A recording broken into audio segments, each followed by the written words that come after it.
ജേർണലിസത്തിന് വേണ്ടി PG entrance exam എഴുതിയപ്പോൾ തെരഞ്ഞെടുപ്പ് സമയത്ത് അഡ്മിഷൻ കിട്ടിയിരുന്നു. അഡ്മിഷൻ എടുത്തിട്ടുണ്ടായിരുന്നു. അതേപോലെ LLB എൻട്രൻസിന് വേണ്ടി ശ്രമിച്ചിരുന്നു. പക്ഷെ അതിനിടക്കാണ് അധ്യാപനം കോഴ്സിലേക്ക് പിന്നെ വീട്ടുകാരുടെ എൻ്റെയും താല്പര്യപ്രകാരമാണ് രണ്ട് നേരത്തെ ഞാൻ സൂചിപ്പിച്ച ടീച്ചിങ്ങിലേക്ക് വരുന്നത്. നമ്മുടെ ടീച്ചിങ് എനിക്ക് ഇഷ്ടമാണ്. ഇഷ്ടത്തോടു കൂടി തന്നെയാണ് ഈ മേഖലയിലേക്ക് നടന്നത്.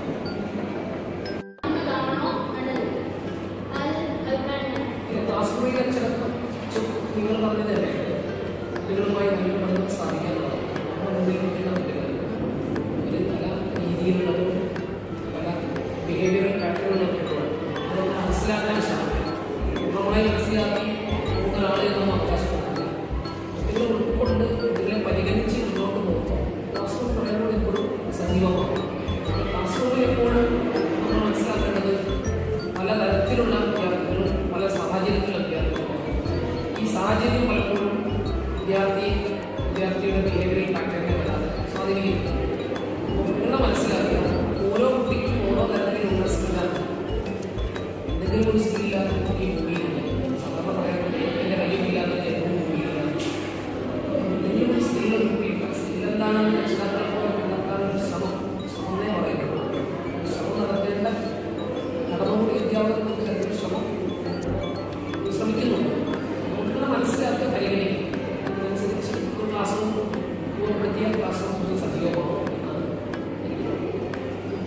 നിങ്ങളുടെ കുട്ടിക്കാലത്ത് ഉണ്ടായിരുന്ന എന്നാൽ ഇപ്പോൾ ഞങ്ങളുടെ കുട്ടിക്കാലത്ത് ഇല്ലാത്ത ഒരു നല്ല കാര്യം എന്തായിരുന്നു? ഈ രണ്ട് കാലഘട്ടത്തെ നമ്മൾ താരതമ്യം ചെയ്യുന്നത് അത്ര വളരെ എളുപ്പമാണ്. ഞങ്ങളുടെയൊക്കെ കാലഘട്ടം സോഷ്യൽ എൻഗേജ്മെൻറ്റാണ്. ഇന്ന് നിങ്ങളുടെ കാലഘട്ടം, ഇന്നത്തെ കാലഘട്ടം സോഷ്യൽ മീഡിയ എൻഗേജ്മെൻറ്റാണ്. സോഷ്യൽ എൻഗേജ്മെൻറ്റും സോഷ്യൽ മീഡിയ എൻഗേജ്മെൻറ്റും തമ്മിലുള്ള ഒരു ഡിഫറൻസ് തന്നെയാണ് എൻ്റെ കുട്ടിക്കാലവും ഇന്നത്തെ കാലവും തമ്മിലുള്ള ഡിഫറൻസ് വളരെ എളുപ്പത്തിൽ പറയാൻ കഴിയും. സോഷ്യൽ എൻഗേജ്മെൻറ്റ് തന്ന ഒരുപാട് പ്രസക്തികൾ ഉണ്ടായിട്ടുണ്ട്. എന്നാൽ ഇന്നത്തെ സോഷ്യൽ മീഡിയ കാലഘട്ടത്തിൽ സോഷ്യൽ മീഡിയ എൻഗേജ്മെൻറ്റിന് ഒരുപാട് ഗുണങ്ങളുണ്ട്. പക്ഷേ ഒരുപാട് പ്രതിസന്ധികളും അത് സൃഷ്ടിക്കുന്നു. ആധുനിക കാലഘട്ടത്തിലെ കുട്ടികൾക്ക് ശ്രദ്ധ കേന്ദ്രീകരിക്കാൻ ബുദ്ധിമുട്ടാണെന്ന് പറയുന്നുണ്ട്. ഇതിനെ നിങ്ങൾ എന്താണ് പറയുന്നത്? മുന്നേ ചോദിച്ചതിൻ്റെ ഉത്തരത്തിൽ കൂടി തന്നെയാണ് ഇതിൽ പറയുന്നത്. സോഷ്യൽ മീഡിയ എൻഗേജ്മെൻറ്റിൻ്റെ കാലഘട്ടമാണ്. കുട്ടികളുടെ സ്ക്രീൻ സമയം കൂടുതലാണ്. ഞാൻ നേരത്തെ ഇൻ്റർവ്യൂ വായിച്ചിരുന്നു. മലയാളത്തിലെ പ്രശസ്തനായ സിനിമ നടൻ അദ്ദേഹത്തിൻ്റെ കുടുംബവുമായുള്ള ഇൻ്റർവ്യൂയാണ്. അതിൽ അദ്ദേഹത്തിൻ്റെ ഭാര്യ പറയുന്നത് അതൊരു മകൾ മാത്രമാണ്. ഞങ്ങളുടെ മകൾക്ക് ആഴ്ചയിൽ 30 മിനിറ്റാണ് സ്ക്രീൻ സമയം. മലയാളത്തിലെ പ്രശസ്തനായ സിനിമ നടനാണ്. ഞാൻ പറഞ്ഞു വരുന്നത് സ്ക്രീൻ സമയം കൂടുന്നു. പ്രത്യേകിച്ച് റീൽസുകൾ കൂടുന്നു. അതേപോലെ തന്നെ അത്തരത്തിലുള്ള എൻഗേജ്മെൻറ്റ് അറ്റൻഷൻ കുട്ടികൾക്ക് കുറയുന്നുണ്ട് എന്ന് സൈക്കോളജിക്കൽ മേഖലയിൽ പുതിയ പഠനം വരുന്നുണ്ട്. ഞാൻ മനസ്സിലാക്കുന്നു അതും പിന്നെ പുതിയ കാലത്തെ കുട്ടികൾക്ക് ഒരു പക്ഷേ ഒരു എംപ്റ്റി ബോക്സ് അല്ലല്ലോ. പക്ഷേ പാഠമെടുക്കുന്ന മുന്നിൽ നിൽക്കുന്ന അധ്യാപകരെക്കാൾ കൂടുതൽ സോഷ്യൽ മീഡിയ വഴി അല്ലാതെയും അവരുടെ എൻഗേജ്മെൻറ്റ്സിലൂടെ കുറേ കൂടി നോളജ് അക്വയർ അവർ വരുന്നുണ്ട്. ഇതിനൊക്കെ ഭാഗമായി അല്ലാതെ അറ്റൻഷൻ നമ്മുടെ ഏകാഗ്രത എന്നൊക്കെ പറയും അത് കുറഞ്ഞു വരുന്നതായിട്ട് കാണുന്നുണ്ട്. ഈ റീൽസുകളെ പറ്റിയൊക്കെ ഇപ്പോൾ പുതിയ പഠനങ്ങൾ വരുന്നത് എക്സാജുറേറ്റ് ചെയ്യപ്പെടുന്ന സന്തോഷങ്ങളും എക്സാജുറേറ്റ് ചെയ്യപ്പെടുന്ന സംഭവങ്ങളും റീൽസുകൾ കണ്ടു. അപ്പോൾ അതിങ്ങനെ കണ്ടുപിടിക്കും. അത് നമ്മളിങ്ങനെ ഇടപെടുന്നത് തന്നെ ക്ലാസ് റൂമിൽ അറ്റൻഷനോടുകൂടി ഏകാഗ്രതയോടുകൂടി അധ്യാപകരെ കേൾക്കുക, ക്ലാസ് റൂമിൽ ഇടപെടലുകൾ നടത്തുക, ചോദ്യങ്ങളിൽ ഇരിക്കുക. അത്തരത്തിലുള്ള എന്താ പറയുക വളരെ കൺസ്ട്രക്റ്റീവായിട്ടുള്ള വളരെ സജീവമായ ക്ലാസ് റൂം അനുഭവം കുറഞ്ഞു വരിക പാടേയില്ല എന്ന് പറയാൻ കഴിയും.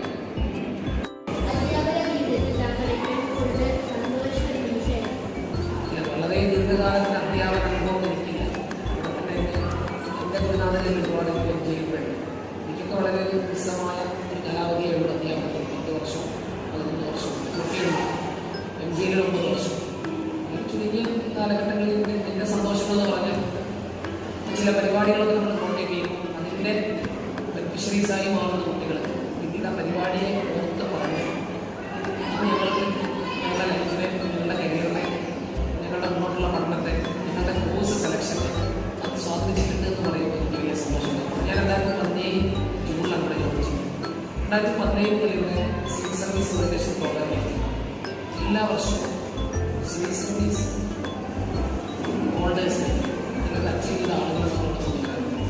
18-ലും 19-ലും ഒക്കെ നടത്തിയ പ്രോഗ്രാമിൽ കുട്ടികൾ ഇപ്പോൾ ഡൽഹിയിലൊക്കെ പഠിക്കും. അവരൊക്കെ അന്നത്തെ പ്രോഗ്രാമിൽ പറയുകയും അന്ന് നമ്മുടെ ആളുകളുടെ സെഷൻ അറ്റൻഡ് ചെയ്യുന്ന അനുഭവങ്ങൾ പറയുകയും ചെയ്യും. അപ്പോൾ സെൻട്രൽ യൂണിവേഴ്സിറ്റിയിലൊക്കെ പഠിക്കുന്നുണ്ട്. ഈ ഒരു ഒറ്റപ്പെട്ട സംഭവം മാത്രമല്ല, കുട്ടികൾ നമ്മുടെ ചില കാര്യങ്ങൾ ഓർത്ത് പറയുകയും നമ്മുടെ സോഷ്യൽ സയൻസ് ആണെങ്കിലും സമയത്ത് സോഷ്യൽ സയൻസ് ചർച്ച ചെയ്യുന്ന സമയത്ത് പങ്കുവെക്കുന്ന പുസ്തകങ്ങളും അതല്ലെങ്കിൽ മറ്റെന്തെങ്കിലും രീതികൾ അതല്ലെങ്കിൽ മറ്റേതെങ്കിലും ചരിത്ര സംഭവങ്ങളാണ് നമ്മൾ കോട്ട് ചെയ്ത് പറയുമ്പോൾ അപ്പോൾ വാസ്തവം നമ്മൾ ലൈവാക്കിയിരുന്നു അല്ലെ അന്ന് പങ്കുവെച്ച പുസ്തകമൊക്കെ പിന്നീട് കുട്ടികൾ നമുക്ക് പറയുമ്പോൾ കുട്ടികളുടെ ഓർമ്മകൾ നമ്മൾ നിൽക്കുന്നത് തന്നെയാണ് ഏറ്റവും വലിയ സന്തോഷമായിട്ട്. അതോടൊപ്പം ഒരു ചരിത്ര അധ്യാപകൻ എന്ന നിലയിൽ വിദ്യാലയത്തിൻ്റെ പേര് വളരെ അപ്പോൾ ഞാനും എൻ്റെ മറ്റു സഹഅധ്യാപകർ ചേർന്ന് നടത്തിയ പ്രവർത്തനം വിജയകരമായി പൂർത്തിയാക്കാൻ കഴിയും. 2 വർഷത്തോളം നമ്മൾ ആലോചിച്ച് നടന്ന സംഭവമായിരുന്നു. അത് ഈ വർഷം പൂർത്തിയായി. അദ്ദേഹത്തിൻ്റെ പേര് ഒരു സ്വാതന്ത്ര്യ സേനാനിയുടെ പേര് പോലാണ് പ്രതിക്കുന്നത്. അദ്ദേഹത്തിൻ്റെ ജീവിത വഴികളും അദ്ദേഹത്തിൻ്റെ സമര വഴികളൊക്കെ അന്വേഷിച്ചത് അദ്ദേഹത്തിൻ്റെ ജന്മനാടായ ഉത്തർപ്രദേശിലെ രാമപൂരിൽ പോയി അവിടെ വിവരങ്ങൾ ശേഖരിക്കുകയും ഒരു അഭിമുഖങ്ങളൊക്കെ നടത്തി തിരിച്ചു വന്നു. മലയാളത്തിൽ ഒരു 280-ലധികം പേജുള്ള പുസ്തകങ്ങൾ പ്രസിദ്ധീകരിക്കാൻ കഴിയും. ആ പുസ്തകം വളരെ ഉപകാരപ്രദമായി എന്ന് വിദ്യാർത്ഥികളെക്കാൾ കൂടുതൽ ഈ പ്രദേശവുമായി ബന്ധപ്പെട്ട വിദ്യാർത്ഥികൾ, അധ്യാപകർ, മറ്റുള്ള ആളുകൾ, ഈ സമൂഹം ഇത് ഉപകാരപ്രദമായിരുന്നു എന്ന് പറയുമ്പോൾ എൻ്റെ ഈ ചെറിയ കാലത്ത് അധ്യാപകരെ വളരെയേറെ സന്തോഷം നൽകുകയാണ്.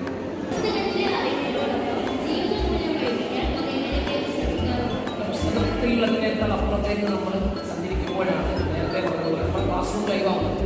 ഞാൻ അടുത്ത് മുൻ രാഷ്ട്രപതി KR നാരായണൻ്റെ ആത്മകഥയിൽ ഒരു ഭാഗം പറഞ്ഞത് KR നാരായണൻ പഠിക്കുന്ന സമയത്ത് അധ്യാപകൻ ചോദിച്ച ആരാധനാണ് KR നാരായണൻ പറഞ്ഞത് എനിക്ക് എൻ്റെ സുഹൃത്ത് ബാബുവിൻ്റെ വീട്ടിലെ പട്ടിക്കുട്ടിയായെങ്കിൽ മാറിയാൽ മതിയായിരുന്നു.